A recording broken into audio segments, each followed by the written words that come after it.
Voilà, je vous remercie beaucoup en tout cas de m'accueillir ici aujourd'hui à Saint-Étienne.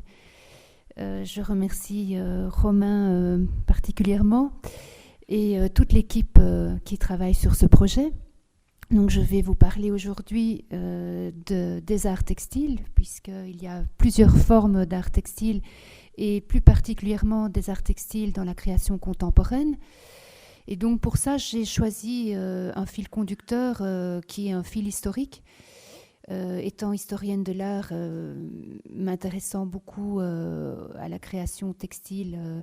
Et donc nous allons avoir comme point de départ donc, les années William Morris, donc à la fin du 19e siècle, début 20e, jusqu'à aujourd'hui. Alors voilà William Morris, je vous présente son portrait accompagné d'une tapisserie. Et donc il est évident que le textile, depuis toujours, pose des questions, des catégories entre l'art et l'artisanat. Et il y a dans ce questionnement plusieurs temps forts d'un point de vue historique entre fusion des pratiques du textile sous ses formes les plus variées, donc dans le champ des beaux-arts. Et donc, dans cette approche, William Morris est vraiment quelqu'un d'incontournable. Il fut l'un des premiers artistes à envisager l'union des arts dans une perspective moderne, sociale et politique. Il fonde avec John Ruskin le mouvement Arts and Crafts dans les années 1860, mouvement qui va faire énormément d'émules. Et l'idée d'Art and Craft est donc de communier toutes les formes d'art afin d'obtenir une expression artistique totale où l'architecture pourrait servir de tronc commun. Alors pour y parvenir, ils vont s'entourer d'artisans et d'artistes qui vont puiser dans les techniques et le savoir-faire traditionnel. La volonté est donc très forte. Il faut réhabiliter le travail fait main et intégrer l'artiste artisan aux différentes étapes de la création. Donc on va avoir des ouvrages de tapisserie, on va avoir de l'émaillage, de la poterie, de la céramique, de la teinture, de la broderie, de l'ébénisterie, etc. Toutes ces techniques artisanales qui demandent un très grand savoir-faire vont être réappropriées. Donc, l'autre donne importante d'Art and Craft est la notion d'environnement propice au travail. Et là, c'est déjà quelque chose qui est très pertinent puisque les artistes vont avoir à l'esprit de fuir l'industrialisation qui commence à se développer beaucoup à cette époque. Et certains vont s'offusquer de l'ampleur que cela pourrait prendre dans la vie et les générations futures. Donc on veut un environnement calme, on veut être retiré des villes et se mettre au vert et avoir un mode de vie très sain. Et donc ce n'est pas évidemment sans nous faire penser avec les préoccupations que nous pouvons avoir aujourd'hui. Donc Art and Craft va établir que l'art se trouve dans chaque objet du quotidien créé par l'homme. Donc la vaisselle, les luminaires, les tapis, etc. Ce sont bien entendu des idées qui vont fonder ce qu'on nomme aujourd'hui le design. Voilà. Alors, autre étape importante dans cette approche, c'est le Bauhaus. Je vous montre les deux Bauhaus qui ont existé. Vous avez le Bauhaus de Weimar et le Bauhaus de Dessau. Le directeur du Weimar, c'est Walter Gropius, qui est le premier directeur, et qui donc va publier le manifeste du Bauhaus. Il annonce la vocation de l'école en ces termes. Le but de toute activité plastique est la construction. Architectes, sculpteurs, peintres, nous devons tous revenir au travail artisanal parce qu'il n'y a pas d'art professionnel, il n'existe aucune différence essentielle entre l'artiste et l'artisan. Nous voulons et nous concevons et nous créons ensemble la nouvelle construction de l'avenir qui embrassera tout en une seule forme, architecture, art plastique et peinture, etc.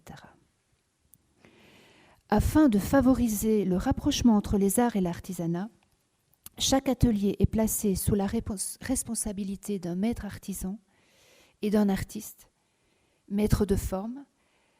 C'est un modèle qui est en soi déjà une inspiration du Moyen-Âge et que Gropius va mettre en pratique.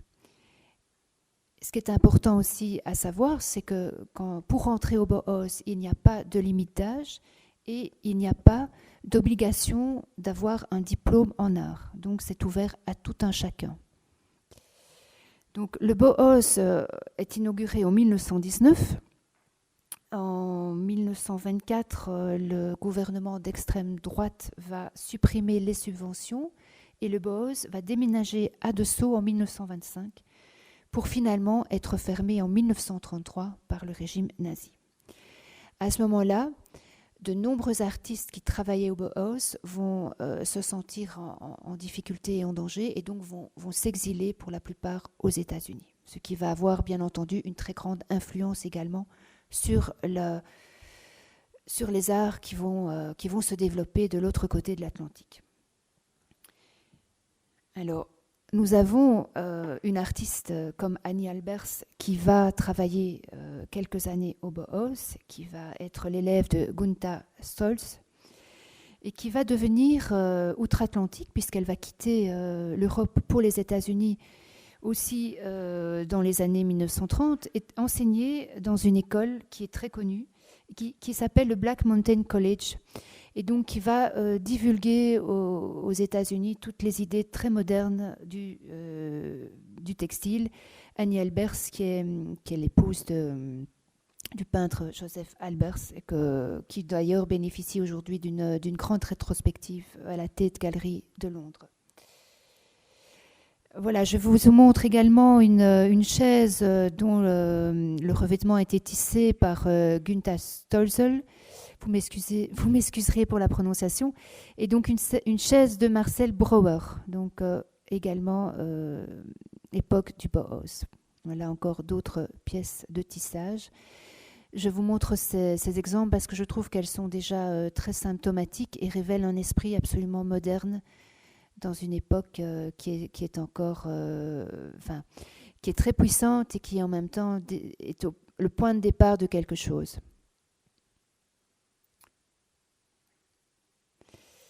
Alors, à présent, voyons un petit peu Varvara Stepanova qui a travaillé le vêtement. En 1922, Stepanova crée les décors et les costumes de pièces de théâtre. Donc là, on est dans la mouvance russe et constructiviste. Et donc Stepanova va développer ses idées sur la production industrialisée de vêtements dans une série d'articles. À partir de 1923, elle va travailler dans une fabrique de cotonnade et elle va concevoir des dessins.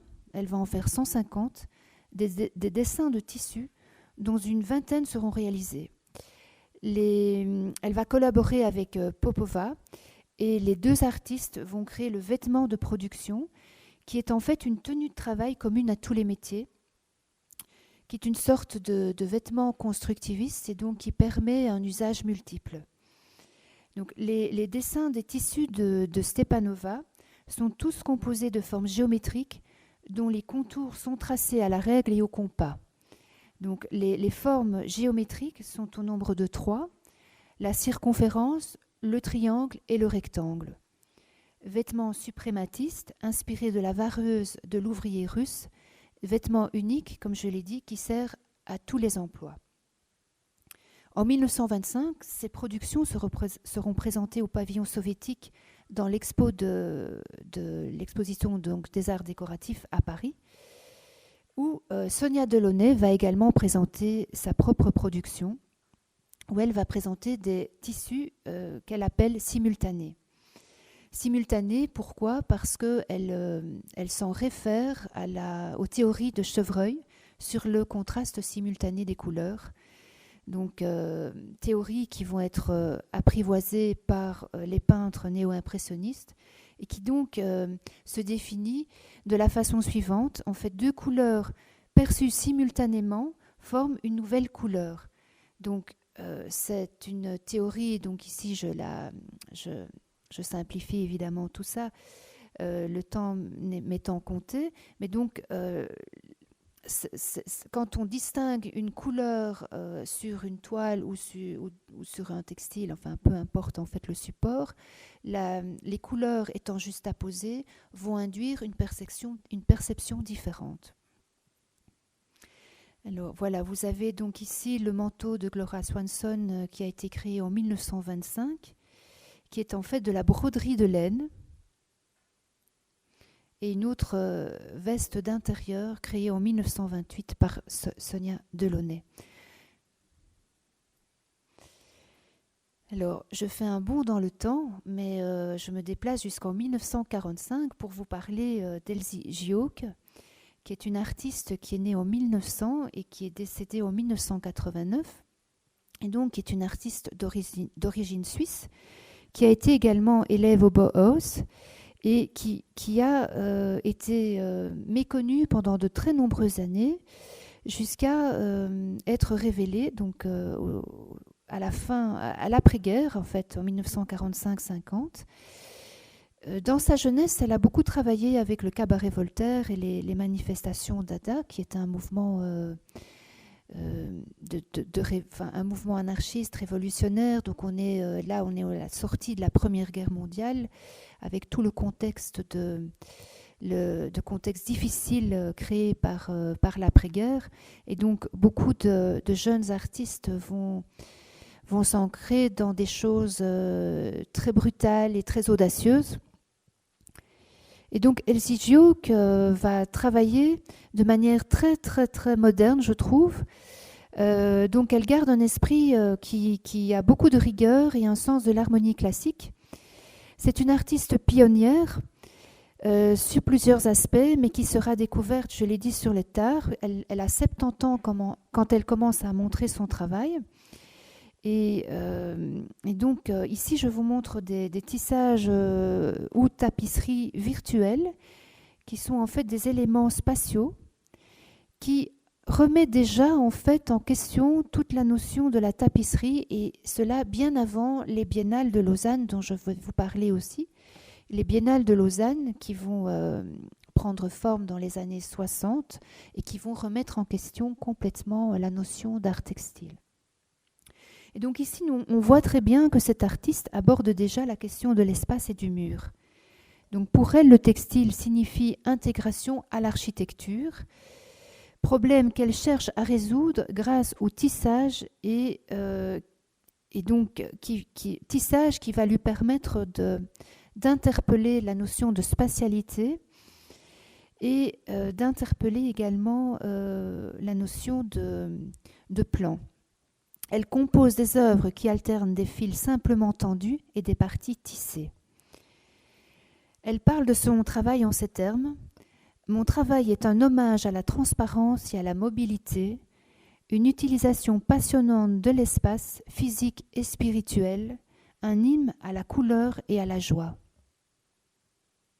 Donc Elsie Gioke va continuer la réflexion entamée par son professeur Sophie Tauber-Harp sous la forme épurée, en faisant des recherches entre matière, couleur et forme. Voilà encore deux exemples.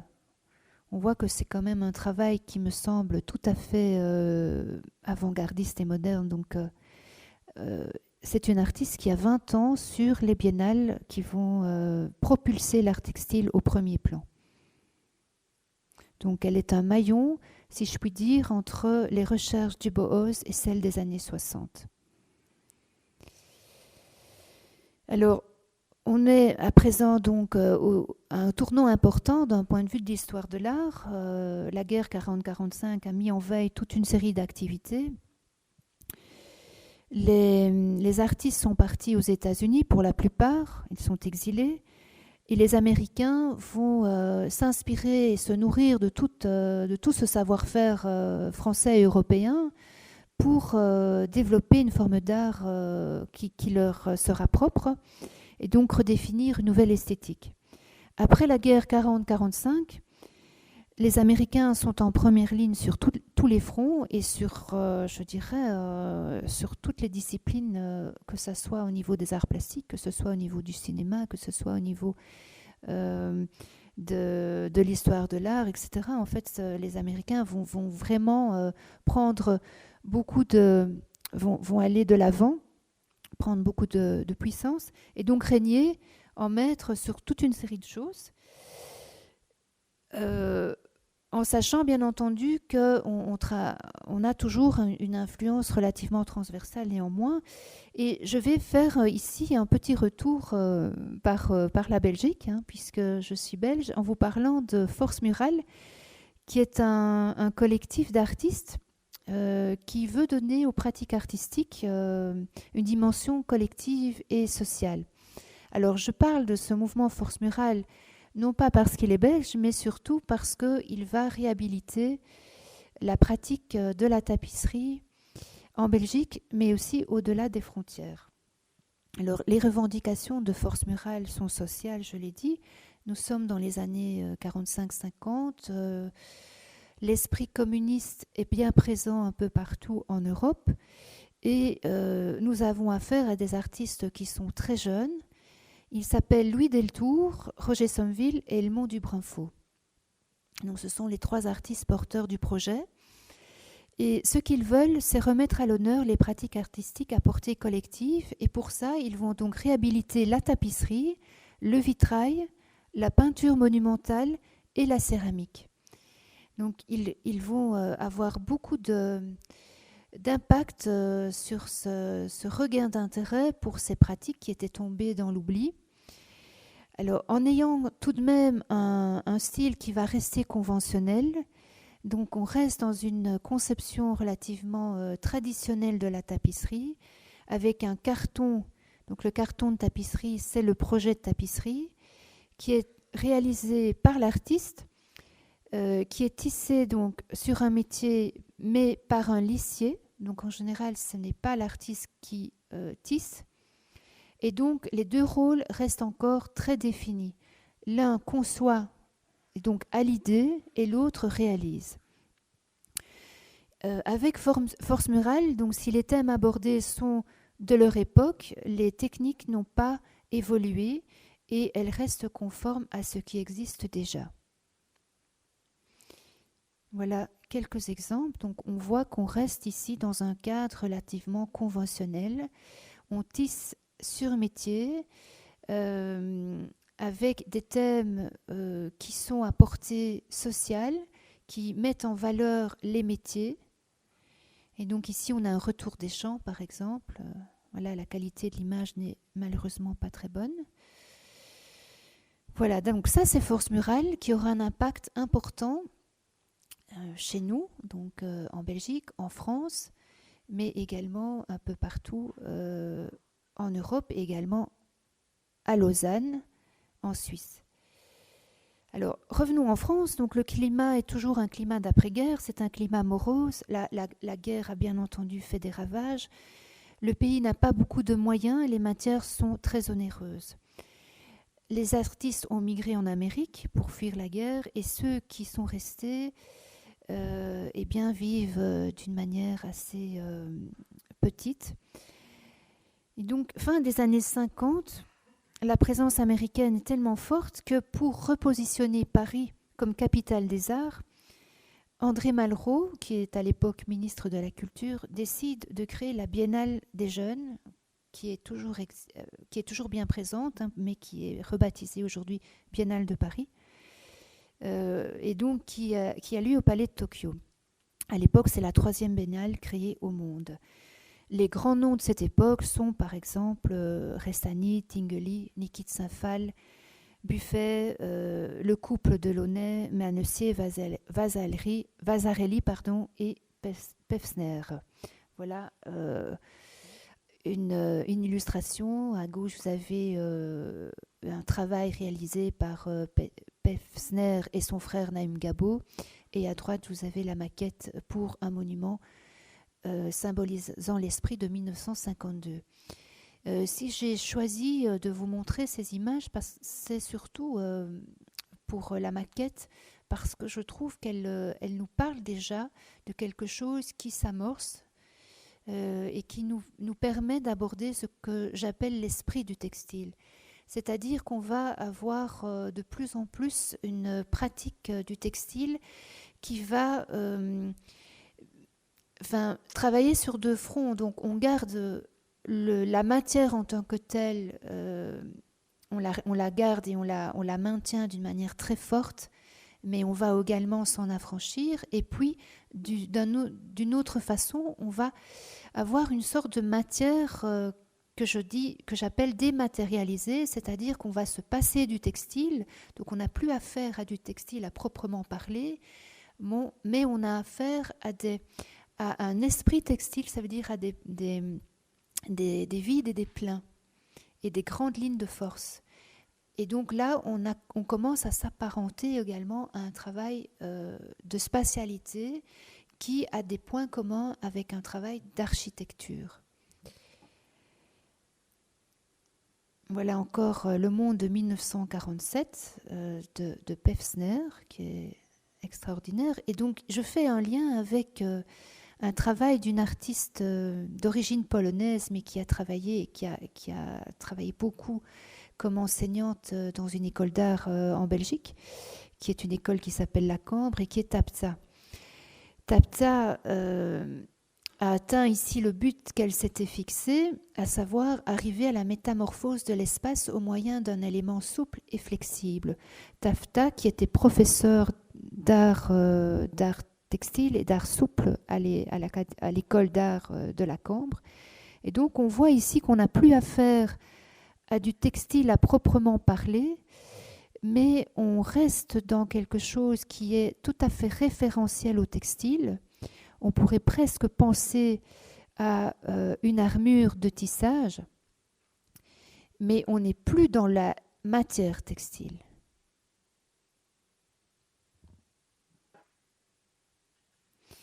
Donc après-guerre, l'art textile n'était plus considéré comme une discipline. Après-guerre, l'art textile, reste encore considéré comme une discipline des arts décoratifs. Donc il est encore un art mineur, un art sans prétention aucune, si ce n'est qu'il détient en substance un savoir-faire immense et qu'il demande évidemment, qu'il requiert un apprentissage du métier par un apprenti. Et donc la tapisserie fait encore partie est encore considérée comme un art mineur et donc elle est encore assujettie à des règles très strictes. Je l'ai dit, donc le cartonnier réalise le carton, c'est-à-dire le crochet, tandis que le lissier tisse sur basse ou haute lisse. La laine et la soie sont des matières qui sont utilisées, c'est les matières de base, je vais dire, traditionnelles. Et les manufactures sont Beauvais, Aubusson, les Gobelins, qui continuent à travailler selon une méthode tout à fait ancestrale. Donc, avant les années 60, la tapisserie et le textile sont standardisés, jusqu'à une revisite et une repensée complètement différente qui va bouleverser tous les concepts fondamentaux qui étaient ceux qu'on connaissait très bien. Donc, le rôle de la Suisse est à souligner ici, puisque c'est à Lausanne que va avoir lieu les fameuses biennales internationales de la tapisserie, biennale qui va être rebaptisée en 1995, biennale des arts textiles. Donc il faut attendre de 1960 jusqu'à 1995, donc il y a quand même pas mal de temps qui passe, pour que l'art textile soit pleinement accepté, intégré au sein des expositions. Donc le fondateur des biennales de Lausanne, il y en a deux, il y a Jean Lursa et il y a Pierre Pauly. Alors ces deux personnes ont le mérite d'avoir compris qu'on était à un tournant, qu'il fallait absolument revoir les choses. Donc Jean Lursa va repenser la manière de tisser, va simplifier un petit peu le travail du lissier. Alors il y a évidemment simplification au niveau des couleurs. Alors comme tout ce qui est repensé, bon, il y a parfois des points positifs et des points négatifs, Mais en tout cas, il a le mérite d'avoir mis ça en œuvre. Mais il ne le fait pas seul. Il est accompagné par Pierre Poli, qui est un conservateur. Il est conservateur du musée des Arts déco de Lausanne et qui est un peu un visionnaire, même un peu beaucoup. Et il va aller voir ce qui se passe dans les pays du bloc de l'Est. Et donc, au départ, les biennales veulent simplement revaloriser le métier d'art par les cartonniers et le lissier. Mais après, on va voir que les artistes qui viennent de l'Est vont supplanter le métier traditionnel en apportant des choses tout à fait inédites. Ici, vous voyez, j'ai choisi, c'est Jagoda Buik, qui est une artiste qui vivait en ex-Yougoslavie, et donc qui travaille en confrontation directe avec son œuvre. Donc on est dans un rapport immédiat, franc. On prend les cordes, on se passe du cadre traditionnel du métier à tisser et on tisse à main nue. Donc il y a une sorte de rapport physique qui commence à se développer avec l'œuvre. Et donc en Pologne et dans tous ces pays qui sont quand même des pays très, très durs, le pouvoir communiste encourage cependant les artistes, mais ils ne peuvent pas ou très difficilement venir chez nous. Donc ils n'ont pas la possibilité de voyager, ils n'ont pas la possibilité de voir d'autres choses, donc ça reste quand même un travail très inédit. Mais ces artistes développent ce qu'on peut comprendre comme une sorte de pensée du métier à tisser. Ils comprennent qu'il faut s'investir au-delà de l'outil. Et donc, il faut travailler directement sur le métier sans carton et en utilisant des matériaux de leur quotidien, des matériaux qui sont peu onéreux, qui sont bruts. Donc, on va avoir des œuvres qui vont être créées en sisal, en jute ou en laine. Ce sont des matériaux qui ne coûtent pas cher. Et donc, au fur et à mesure, le geste va lui aussi se moduler. Le mur qui auparavant était un support frontal va s'éloigner de plus en plus pour ne plus exister. L'objet ainsi créé va devenir tridimensionnel, enveloppé d'espace existant pour lui seul. Alors, quelles en seront les conséquences ? Bien entendu, c'est une vision complètement différente de l'art textile qui s'annonce. C'est une véritable révolution artistique de l'ancien contre le nouveau, et cela va provoquer de nombreux débats entre professionnels. Il va y avoir même des pétitions entre partisans de la tapisserie pure, soutenus par les lissiers et les artistes entre guillemets classiques, et les partisans du renouveau soutenus par la jeune génération des artistes. Et donc là, évidemment, c'est la roue qui tourne comme dans toute histoire et l'histoire de l'art fait partie de l'histoire des hommes. On a un éternel recommencement avec une roue qui tourne pour le renouveau qui après s'éteint pour à nouveau faire place au renouveau. Alors c'est aussi un conflit sur le fond puisqu'on va se passer du métier à tisser. Et si on tisse, on se passe du lissier. Donc là aussi, c'est un grand bouleversement parce que les lissiers prennent peur, bien entendu. C'est leur métier qui est remis en question puisque l'artiste ne demande plus au lissier de travailler. L'artiste réalise lui-même ses réalisations. Il va tisser lui-même. Et une révolution aussi sur la forme puisque du frontal et de la deuxième dimension, on va aborder la troisième dimension, qui est la dimension de l'espace. Alors là aussi,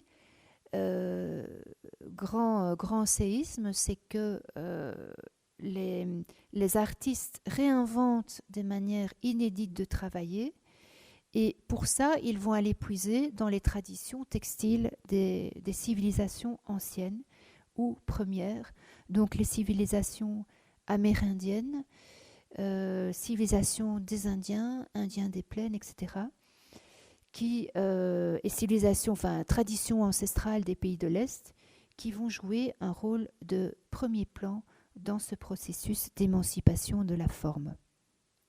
Et donc, la tapisserie va changer radicalement de statut. On va pouvoir voir ces œuvres, je l'ai dit, grâce au Biennale de Lausanne. Alors, le grand malaise qui s'installe entre, d'une part, les tenants de la tapisserie classique et de l'art textile classique, et d'autre part, les artistes d'avant-garde qui, eux, défendent une vision tout à fait nouvelle. La grande question qui se pose, c'est est-ce que c'est encore de la tapisserie ? La question est déjà posée dans les années 70, à la fin des années 70-77. Et donc, on n'a pas réellement répondu à cette question. Le débat reste toujours ouvert. Alors, ce n'est plus de la tapisserie traditionnelle, bien entendu, mais ça reste, en tout cas, une discipline de l'art textile, mais sous une forme différente. Alors, l'art textile moderne, avec une vision beaucoup plus large, va gagner du terrain et la tapisserie va petit à petit perdre sur ce terrain de jeu, si je puis dire. Et donc, à ce moment-là, les artistes qui faisaient partie de ce qu'on appelle le champ des beaux-arts et qui n'ont pas nécessairement le savoir-faire vont petit à petit s'approprier également le textile pour en faire profiter leur propre travail. Alors, je reviens aux images. Donc, vous avez ici Jagoda Buik avec l'ange déchu. Donc, une autre image, c'est Polyptyque sculpturale. Donc, vous voyez qu'on est dans quelque chose qui n'a plus rien à voir à ce que je vous ai montré tout à l'heure en vous montrant Force Murale, qui était déjà cependant une vision moderne de l'art. Mais ici, on est dans quelque chose de tout à fait audacieux. Avec une prépondérance pour la matière utilisée pour ce qu'elle est, hein, avec des jeux de lumière, avec un rapport à l'espace qui est de premier plan. Voilà. Il faut noter aussi que les Beaux-Arts n'étaient pas spécialement favorables à l'accueil du textile dans les institutions dominantes, hein, donc ils n'ont pas spécialement accueilli ça d'une manière très, très ouverte, ce qui explique aussi pourquoi aujourd'hui le débat reste ouvert. Et donc, on peut dire qu'à l'heure actuelle, il y a de plus en plus d'expositions d'art textile. On a vu par exemple à Stuttgart en 2013 l'exposition Kunst und Textil. En 2013 également Décorum à Paris, hein, qui est donc une exposition importante, qui mêlait donc, tout comme la Biennale de 95, des artistes des Beaux-Arts avec des artistes plus techniciens. Et puis vous avez également l'exposition Open Letter en 2013. En 2018, à Beauvais, Mural Nomade, qui proposait une sorte de rétrospective, un peu comme l'avaient fait les biennales de ce qui s'était passé durant les 30 dernières années. Et puis en Chine, qui est un pays dont on parle beaucoup et qui n'est pas en reste par rapport aux arts contemporains, on voit aussi que les artistes chinois s'approprient d'une manière très performante et très parlante les arts textiles. Je vous montrerai d'ailleurs à la fin de cet exposé une artiste chinoise contemporaine qui travaille les arts textiles. On a actuellement, je crois que c'est d'ailleurs durant cette période, la triennale de Hangzhou. Alors, Jagoda Buik, tout comme Magdalena Abakanowicz fait partie des artistes que j'ai nommés fondateurs, puisque dès les années 60, elles vont amener sur le devant de la scène des œuvres tout à fait inédites. Et donc, avec des matériaux qui ne sont pas des matériaux en général utilisés pour la tapisserie et les arts textiles, et donc qui vont travailler des œuvres, qui vont faire des œuvres gigantesques. Voilà, ici je vous montre un détail de la colombe blessée, où on voit une référence directe au travail artisanal du pays d'origine de l'artiste, qui est la Croatie, actuelle Croatie. Feuillage de rouge en 1975. Alors là, c'est Magdalena Abakanowicz, qui est née en 1930, qui est décédée il y a 2 ans, artiste d'origine polonaise, avec des œuvres gigantesques, que ce sont des expressions libres, des tissages, donc, dans lesquels on peut pénétrer. On les a appelés les abakans, contraction de son nom. C'est un historien de l'art d'ailleurs qui va définir son travail sous cette appellation. Et cet artiste va jouer un rôle majeur dans l'évolution des arts textiles. C'est une œuvre qui est totalement exemplaire et profondément originale. Abakanowicz avait une personnalité imposante, et elle a suscité énormément d'enthousiasme avec son travail tout à fait hors norme pour les arts textiles. Les propriétés sont identiques à celles de Jagoda Buick, avec une pratique artisanale qui est intégrée dans un travail d'une très grande modernité. Alors voilà, changement d'échelle, forme inédite, avec une spatialité qui est prépondérante également. Alors, on se passe de maquettes, on n'a pas de carton sous la chaîne, seule est esquissée en noir et blanc une composition dont elle peut se détacher à souhait. Elle dit « La laine seule me guide, c'est le matériau qui guide mes doigts, et je surveille la teinture moi-même. » Donc, ce qui est nouveau ici, c'est que, donc, je l'ai déjà dit, le travail est fait de A à Z par l'artiste.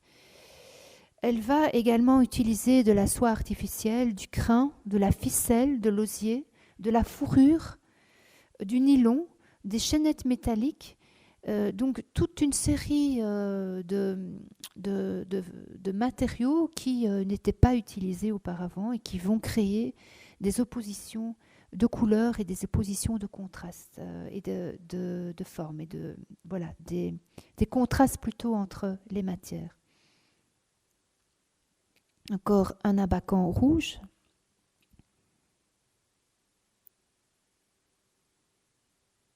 Abakan orange et environnement noir. Voilà encore un autre exemple pour vous montrer la technicité de son travail. Et voilà, je termine avec cet artiste, en tout cas par rapport à elle, pour vous montrer au niveau de la dimension. Donc les œuvres sont gigantesques. On voit là un individu pour qui se trouve au pied de l'œuvre, et on voit que les vides et les pleins la passionnent. Pour ce travail qui se trouve en Hollande, elle a travaillé avec des architectes, et ça se trouve à Bois-le-Duc. Elle a dû faire fabriquer un métier dont le cadre faisait 8 mètres sur 8 mètres. Donc pour vous donner une idée du gigantisme de l'œuvre. Et le fil de chaîne était en lin, et donc spécialement tourné pour supporter un tel poids. Alors une photo en couleur pour vous montrer également la richesse des couleurs qui sont utilisées, qui font appel donc à des couleurs terreuses. On va dans une gamme de teintes très sombres, et puis on va vers des teintes beaucoup plus terriennes et jaunes et oranges. Olga Diamaral, qui est une artiste qui a des origines tout à fait différentes, puisqu'elle nous vient d'Amérique du Sud. Elle est originaire de Colombie. Elle Et elle aussi, Olga de Amaral, va travailler avec donc une liberté complète, une liberté de la chaîne qui va lui donner toutes les audaces. Elle fabrique ses propres fils, elle teint elle-même ses matières, elle travaille avec des épaisseurs différentes. Voilà un détail d'un travail. Donc ici, ce sont en fait des rectangles qui sont tissés. Sa marque de fabrique, c'est vraiment la couleur d'or. Et donc tissés, donc des rectangles tissés qui sont assemblés les uns avec les autres. Donc ce sont des pièces qui pèsent plus de 100 kilos. Donc elle travaille les matériaux souples tels que le lin, la laine, le coton, qu'elle teint elle-même, je l'ai dit, avec des colorants naturels. Il lui arrive également de colorer ses fils avec de la craie. Voilà encore un autre exemple de son travail. Et donc elle s'inspire du tissage traditionnel colombien. Un mur de calicanto. Voilà. Alors Olga de Amaral. Donc elle tisse des bandes préalablement tissées et enduites de gesso, de piment, d'or et d'argent. Elle tisse ainsi des matériaux qui évoquent et qui subliment les richesses de l'Amérique du Sud, pays solaire par excellence. Et là, également, même caractéristique que les artistes dont je vous ai parlé tout à l'heure, c'est une conjugaison en une seule œuvre d'un travail de peintre, de sculpteur, de tisserand. Et donc tout ça se mêle pour créer quelque chose de tout à fait inédit. Autre exemple avec Joseph Gros Garriga, qui lui est espagnol et qui donc va travailler en 1955, encore un pionnier à l'école catalane de tapisserie de Sant Cugat.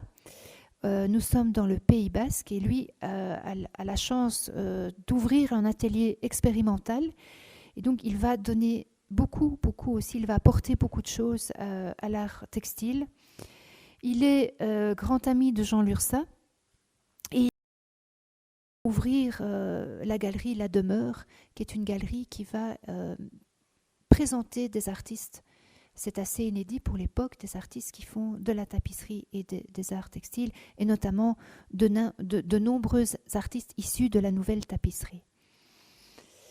Alors, Gros Garriga va faire venir des lissiers en Espagne, il va faire venir également des peintres, des sculpteurs, et très vite, il abandonne la technique traditionnelle pour travailler directement sur son métier de haute lisse sans carton, à nouveau comme les artistes dont j'ai pu vous parler jusqu'ici. Donc il ajoute des nouvelles matières, un mélange de textures, innovation au niveau des contrastes des couleurs. Dans cet atelier, qu'on peut encore, on peut visiter à Sant Cugat la manufacture et bien comprendre ce qui s'y passait. C'est un véritable esprit d'indépendance, une vraie liberté pour la création qui règne là-bas. Toutes les fibres sont naturelles. En général, surtout dans l'œuvre de Gros Garriga, on voit que les fibres restent naturelles. Donc, toile de jute, laine, métal.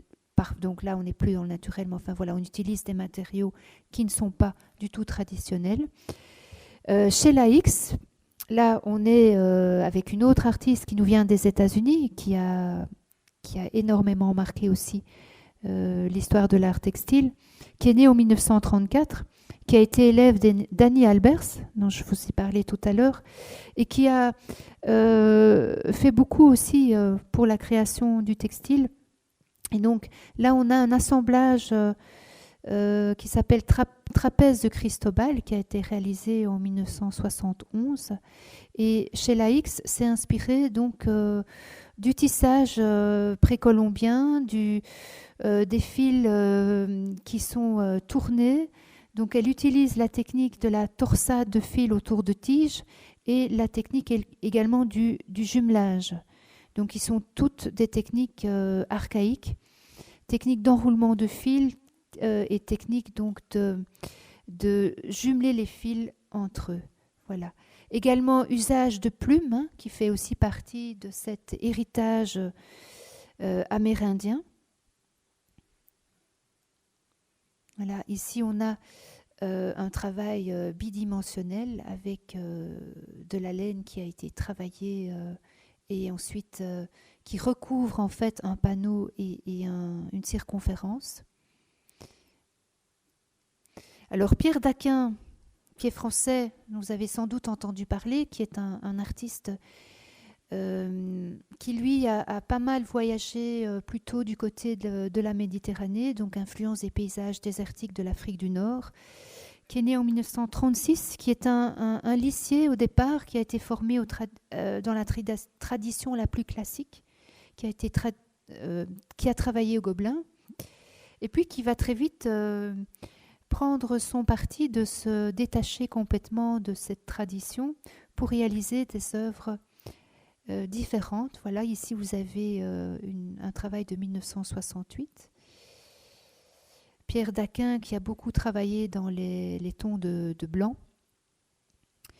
Alors à la même époque, donc nous sommes dans les fin des années 60, on trouve des artistes comme Eva S, Joseph Beuys, les feutres de Robert Morris, etc., Bruce Nauman, Barry Flanagan, avec le courant de l'antiforme, donc la forme obéit aux matériaux, donc des artistes dont on entend parler aussi, et qui, eux, font partie des artistes qui travaillent en fait comme sculpteurs. On les considère comme des sculpteurs. Hein. Voilà. Alors, Alighiero et Boetti, là, on est dans quelque chose de complètement différent, avec les territoires occupés qui sont les prémices d'un autre travail qui s'appelle les Mappas, dont je vais vous parler. Alighiero e Poeti, qui est un Italien qui a travaillé avec le mouvement de l'Arte Povera.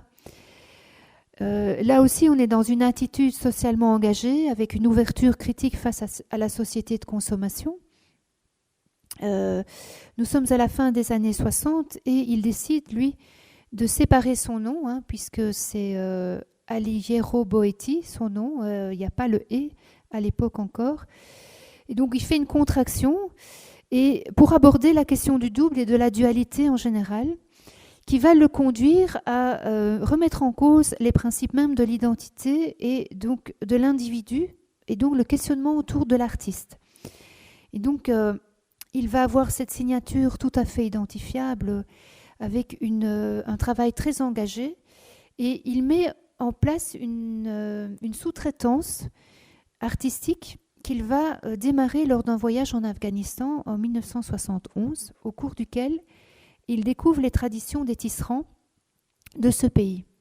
Donc, il va confier à des femmes afghanes la confection de tapis tableaux, ce qu'on va appeler, ce qu'il va nommer d'ailleurs lui-même, les mappas.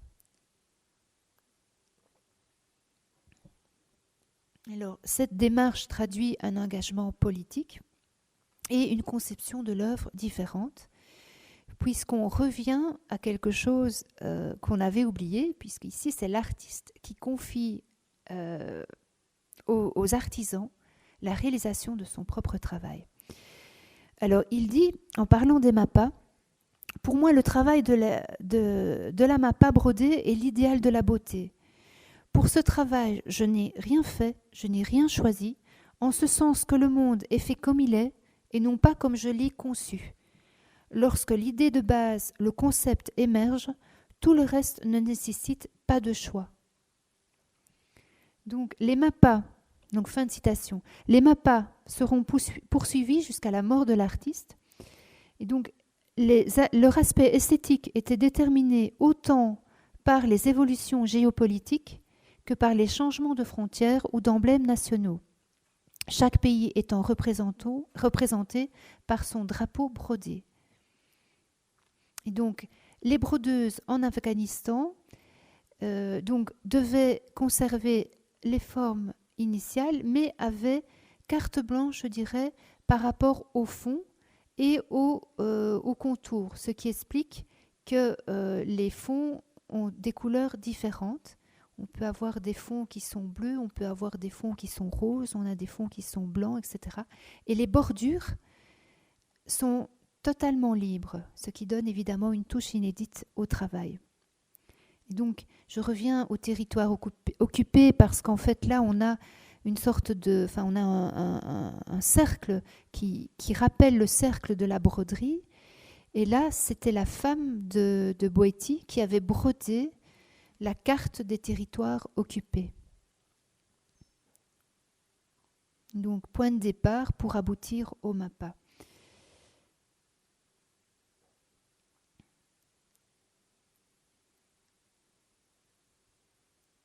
Alors, on quitte les MAPA. Pour aborder, je passe un peu du coq à l'âne, mais c'est vrai que le temps m'est compté, donc je brosse un peu large avec une artiste que je trouve aussi importante pour comprendre les arts textiles, Louise Bourgeois, qui est une artiste connue au niveau international, mais qui a été connue très tardivement. Elle avait, je pense, 80 ans quand on a commencé à parler d'elle.